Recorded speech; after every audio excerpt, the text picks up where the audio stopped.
particularly wrongfully elevates their attachment of value to those degrees, I decided to use that in my favor and broke down for him. Here's what two X chromosomes mean. Here's what an X and a Y chromosome mean.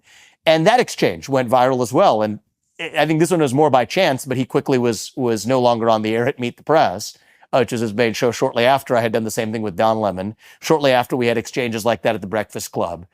And then you think about the exchanges that I had on social media that ended up being the ones that really caught the public imagination were, again, interactions that I had in the field, let's call it, at the Iowa State Fair and other places where we had protesters or people who were purposefully trying to either disrupt my events, or others, I got to give them credit, who were respectful but sharply disagreed with what I had to say and approached me in one-off conversations that weren't performative, but they were real conversations, authentic conversations between people who deeply disagreed on subject matter. And so if I'm to put those together, both between the corporate media realm as well as in the let's just say real world translated social media digital realm, that's the through line that I would draw, is the thing that really ended up creating not just one-off, but this ended up being a series of probably 3-4 months in there of repeated virality of interactions that were nothing more than the kind of interactions that I've been having for all of my adult life, which I enjoy, which I thrive on.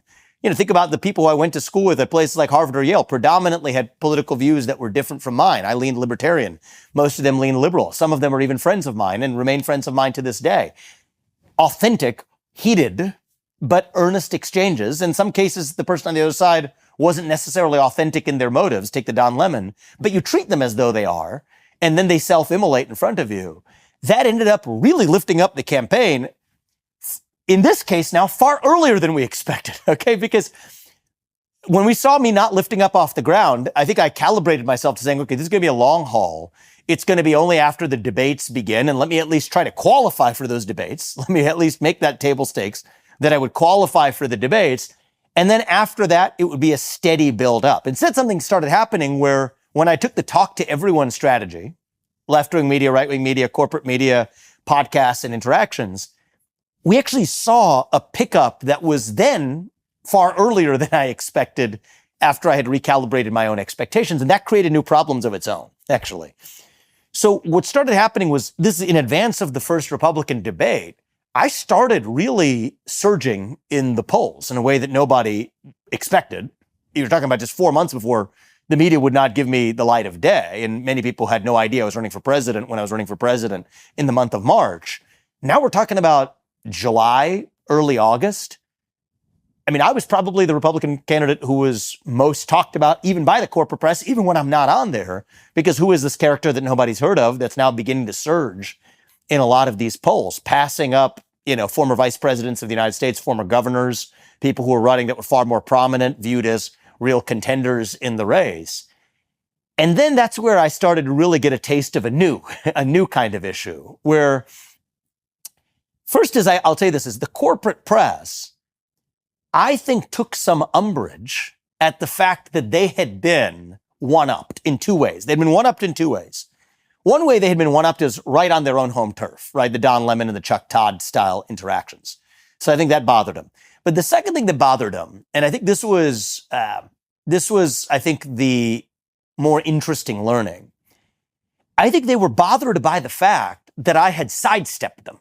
That many of the interactions that caused me, that were most attributable to Americans having a favorable view of me, had nothing to do with going through the normal gatekeepers, which are those in corporate media. And this really pissed them off, okay?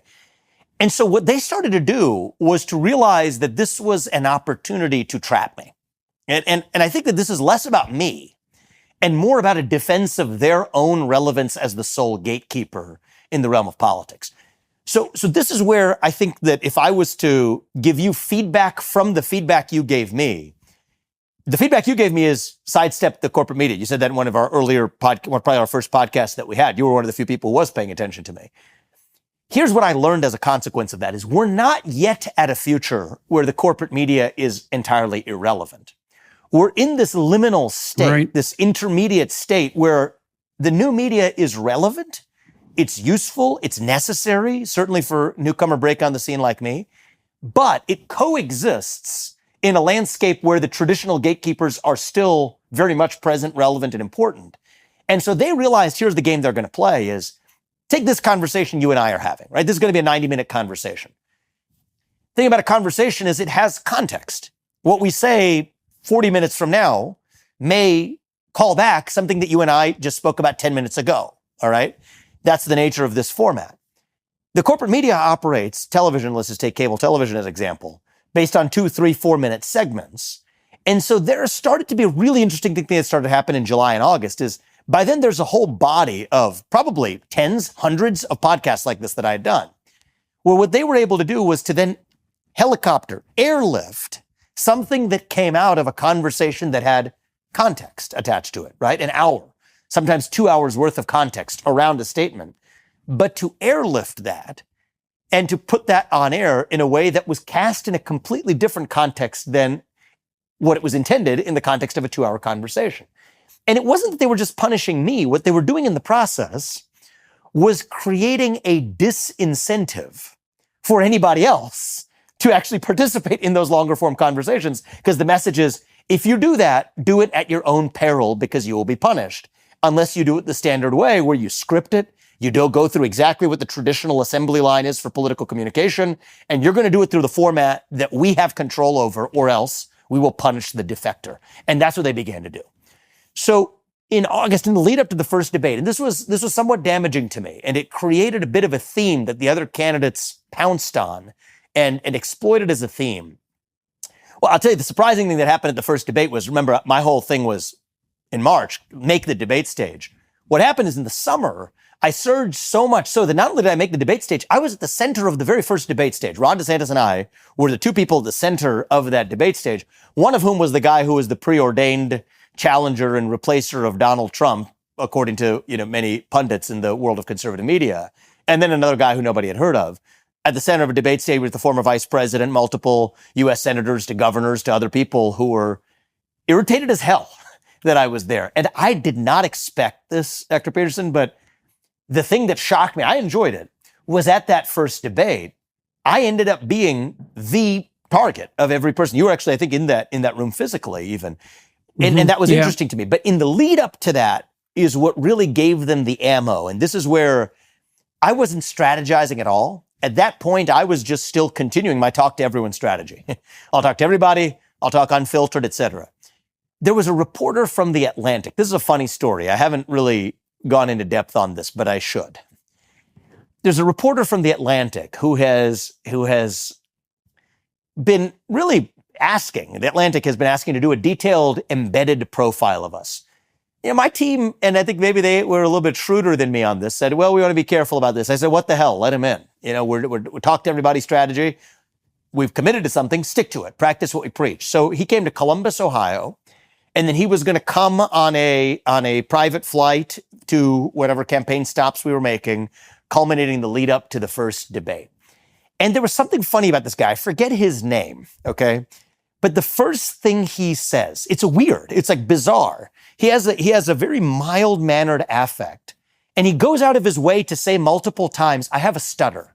I was like, okay, I don't care if you have a stutter. I mean, it doesn't matter to me. But he went out of his way for me to understand that he had a stutter. And he told my wife and everybody else he met, apologizing profusely, I have a stutter, so don't mind me on this.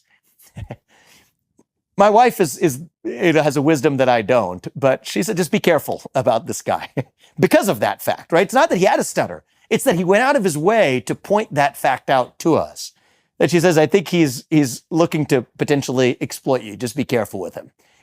I didn't take it one way or another. She, it ended up being a Kaisar Sose kind of character, is what for those of you who know the movie reference there. Anyway, he follow me around, builds a lot of sympathetic rapport with me, and ends up really somewhat of an intellectual, smart guy. Ended up able to be leveling with the arguments that I was making, demonstrating his sympathy for the essence, not just the superficiality, but the essence of the arguments. So I feel like I'm really leveling with somebody. By this point in the campaign, we had learned a lesson. So what my press secretary, she smartly had the habit of anytime a recorder is recording the conversation, she also goes on the record and records the conversation. Yeah, that's a good idea. On the record, let's make it mutually on the record. Now, she has worked had it, 24/7 for a lot of the campaign.